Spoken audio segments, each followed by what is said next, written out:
Need a fake university diploma? No problem. Fake salary slips, fake bank account meals, fake driver's license, or fake property deeds, you name it, they've got it. This underground market is a thriving business in Vietnam. Yes, Vietnam is the land of scams. So follow me. So have you ever strode into the Ben Thanh market and seen stalls or rows of a lot of products and items as well, but you realize that there are different items such as Gucci, Chanel, Adidas, Nike, and all of the products here. But then you realize a lot of them, or most of them, or all of them are fake. So that's what this place represents in the small picture, but in the big picture in Vietnam as well, of a lot of fake goods, and anything that you can think of can be faked. Sometimes it's obvious, and other times it just leads to a scam. From getting fake certificates to being scammed. So in this video, we are going to talk about the details of how this underground system works, what are they buying, why are people resorting to this, and some examples of the engineering behind stealing people's money and identities. So let's get started.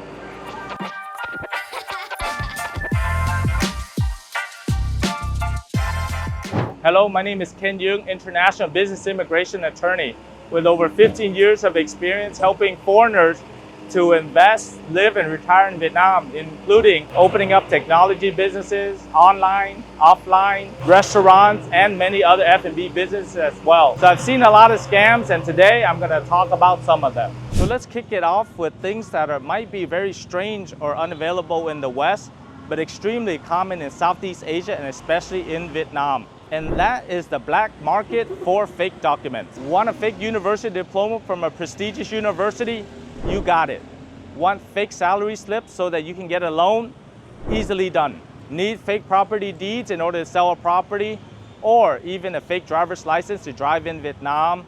Any fake documents you need, Vietnam can get it for you. The demand for these underground documents are thriving. So how does this work? It actually starts with a demand. So for people who want to take a shortcut, sidestep bureaucracy, want to get out of poverty, or get an unfair advantage in life, the reasons are varied. So for instance, if you're a Vietnamese job seeker looking for work, but you don't meet all the qualifications in the job description, but you really need the money in order to support your family in the countryside. So what do? People will get a fake diploma to meet the qualifications because it's cheap, easy to get to, and it will give them benefits that outweigh the fraud that is involved in getting the fake diploma in the first place. Because Vietnam is a hierarchical society and diplomas are important. So take for example, a gentleman named Minh who struggled and the family did not have resources for him to go to university. So he put out $500 to get a fake university diploma, which allowed him to get a really good job at a multinational corporation so that he can make good salary and take care of his family. So those are the lengths that Minh had to go through and many others in order to get ahead in life. And it's not just about the job seekers. Investors are a prime demographic to get these documents because the bureaucracy and the paperwork needed to submit to the government for the purchase and sale of property is extremely complicated. So to bypass the red tape, a property investor would purchase a fake property title deed in order to sell a particular property. So imagine if you spent $1,000 on a fake property title deed and you can sell the property for $200,000. That is maximizing profits. However, if you are a buyer and you bought the property with a fake deed and you realize that you're left holding the bag because you don't legally own the title to the property, imagine what state you would be in. But also remember that the property in Vietnam or the land is only a land use rights and not the actual ownership. That is the harsh reality that we face here in Vietnam. Let's talk about the financial sector. Imagine trying to get a loan, but the slew of documents you would need, from salary slips to collateral to financial stability and also your family history. And imagine you can't get all those documents. So what do?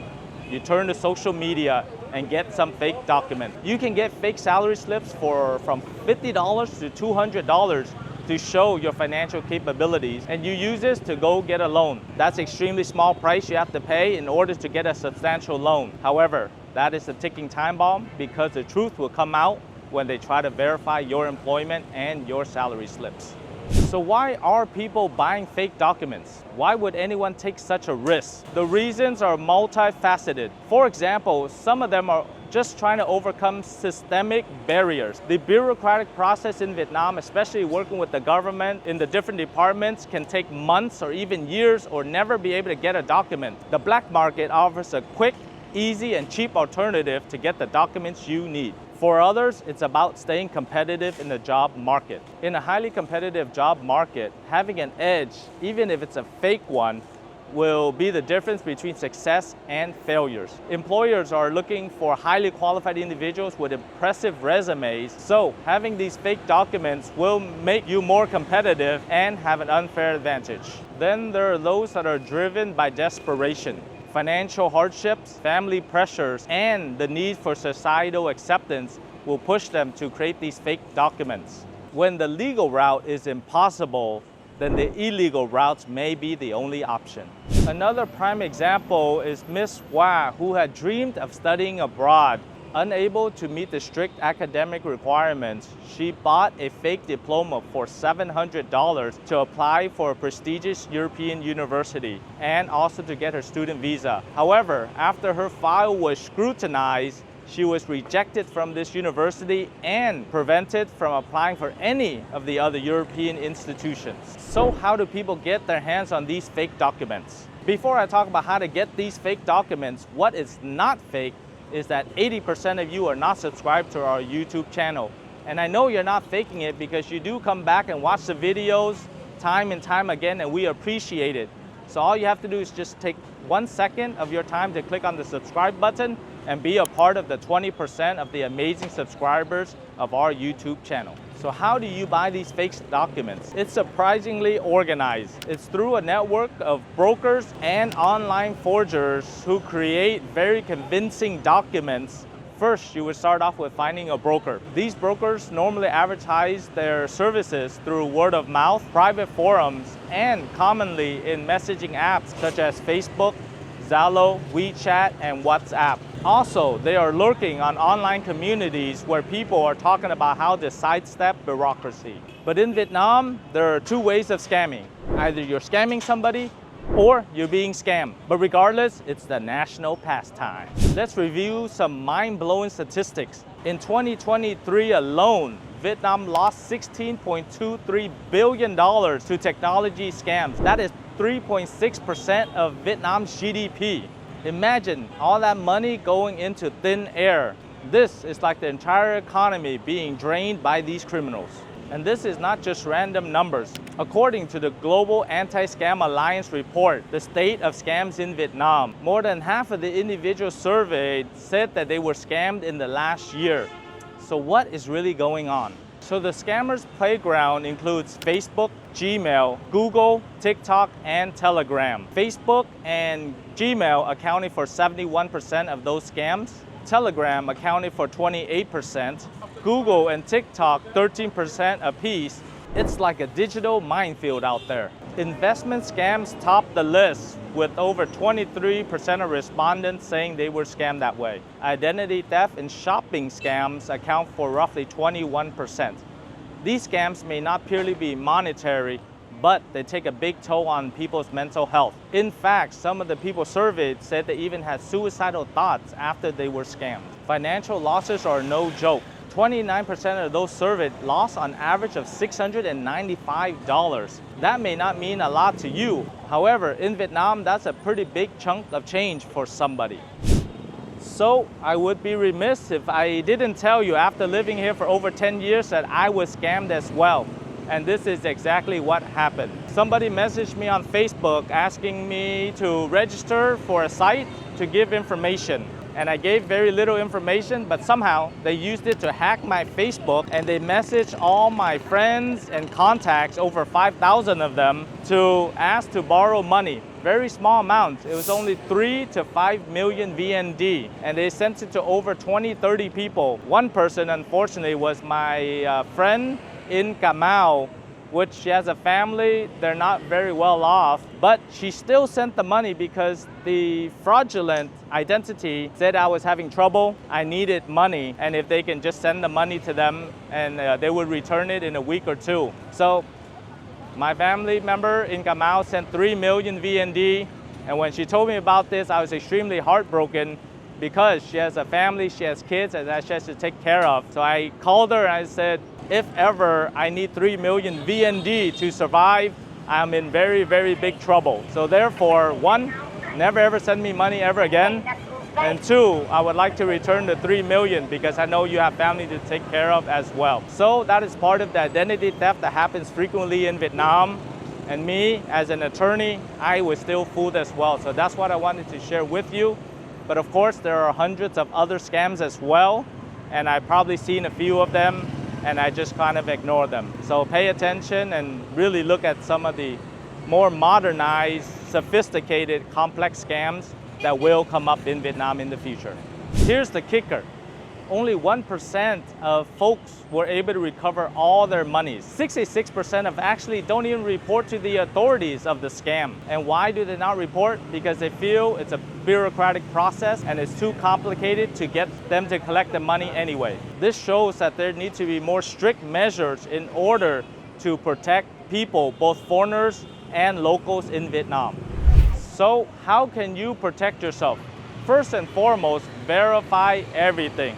If a deal sounds too good to be true, it's probably not true. It starts off with due diligence on the company registration and all the documents that you may need. Next, never ever share your personal information with others. And if you do, make sure you constantly update your documents. So yes, I'm talking about your Vietnam documents. After you get your Vietnamese passport, the next step you need to do is to get your national ID to enjoy all the benefits of Vietnamese citizenship. The Vietnamese government has taken many measures in order to protect the identities of their citizens. For example, the Ministry of Public Security came out with a new national ID called the Citizen Identification Card, or EID, since 2021. These cards have been embedded with a chip that contains very complex and personal information about a particular person and will serve as a primary identification for Vietnamese citizens. But there are also risks as well, as the EID has a QR code that contains your personally identifiable information, which if put into the wrong hands, they can use it to get a loan, register a phone, or buy other products and items under your name. To further protect yourself, never share your EID online or post it on any social media. Store your ID in a wallet that does not allow for RFID transmissions and tracking. Never lend your ID card to anyone. Also, verify the identity of any callers from any financial institution or other government agencies. And of course, do not use your date of birth or your EID number for any passwords that are used online. So that's a huge step forward from the old national ID, which will expire on January 1st, 2025. So if you or your significant other has not updated to the new ID, you should definitely do it very soon.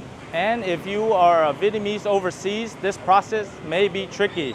But rest assured, there are dedicated units that will help you with the legal process and the legal procedures as well, as the Vietnamese government is committed to integrating the Vietnamese overseas into the Vietnam community. And here is what our law firm can do for you. We will help you with the complexities of getting your national ID, and so that you don't have to worry about getting your pink or your red book because you have the ID already.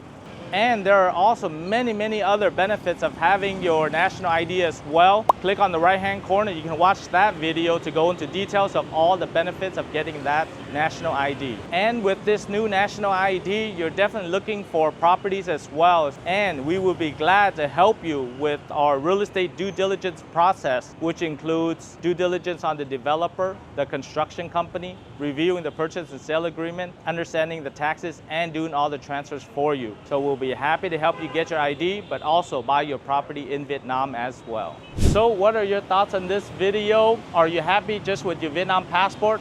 Or you're gonna go with us to get your national ID and open up all the benefits in Vietnam? Like always, my name is Ken Duong. On behalf of Duong Global, I want to say thank you very much for watching this video, but make sure you like our Facebook page, subscribe to our YouTube channel, and of course, click on the bell for notifications as well.